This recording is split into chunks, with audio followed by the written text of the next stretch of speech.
Welcome back to this other class on linear algebra. Last time we looked at the process of elimination and back substitution. This time we're going to look at a different kind of elimination called Gauss Jordan.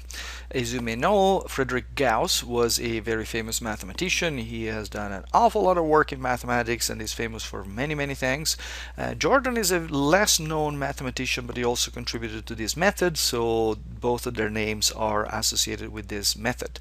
What this method actually does is it formalizes in the context of matrices what we did last time with the process of elimination and back substitution. But it does it again in a more formal way, also in an easier way, in a more easily implementable way. In order to understand how this method works, what we need to do is we need to do some reflections about the augmented matrix that is associated to a system. So let's look at this augmented matrix. If I show you this matrix and I tell you that it is the augmented matrix of a linear system, can you actually see the solutions of the system? Most likely not. Even if you imagine that there are some actual numbers in there, it's not really clear what the solutions are.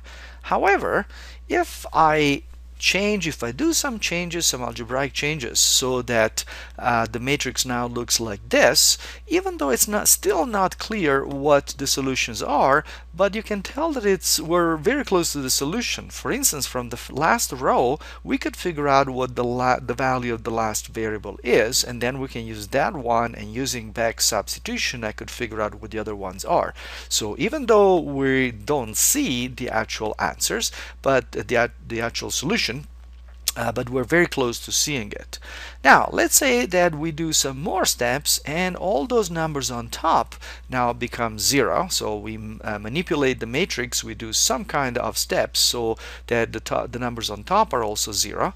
Now this is even better than before, because now each one of the variables, or better, each one of the rows gives us a value of the corresponding variable.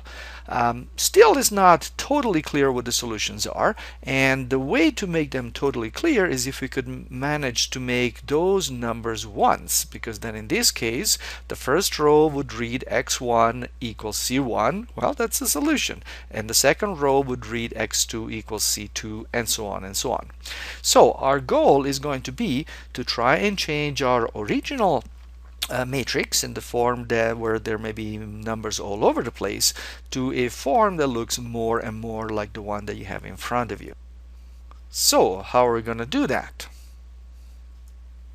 In order to explain to you the strategy for this Gauss Jordan elimination, it is convenient to introduce a little bit of terminology so that I can clearly identify what it is that we're going to be playing with. So the first piece of terminology is that the first non-zero entry of a row is called its leading coefficient, for obvious reasons. It's the first one from the left, of course. When I say the first, I mean from the left. It's the first one that is non-zero, therefore it has some content to it. Okay. So for instance, if I look at this augmented matrix, then you can tell that this number 1 is the leading coefficient of the first row.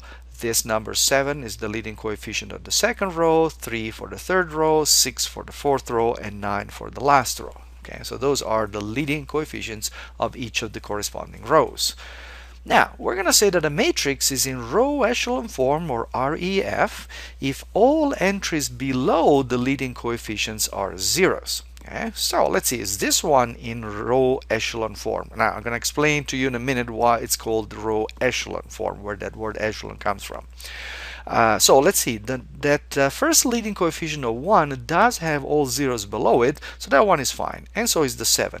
But the 3 has a problem because it has a 6 below it. Remember, in order to be in row echelon form, each of the leading coefficients must have zeros below it.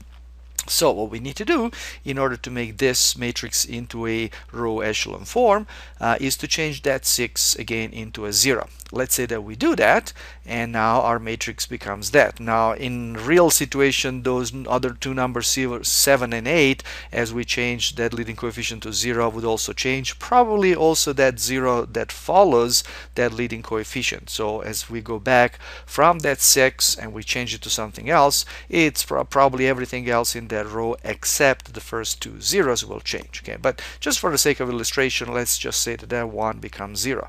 So now that 1 is good, but now the 7 has become the leading coefficient in that fourth row. So now we need to get rid of the 9, which is below it.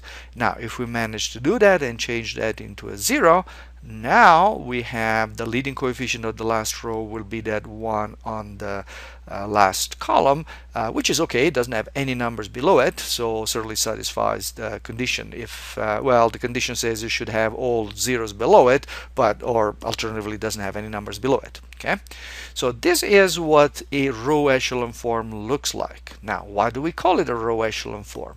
If you notice, if you look at the pattern which is generated by the zeros which are left over, they look like a staircase. Well, the French word not for staircase but for ladder, and yeah, keep in mind it's mathematicians who are giving these words, is actually echelon.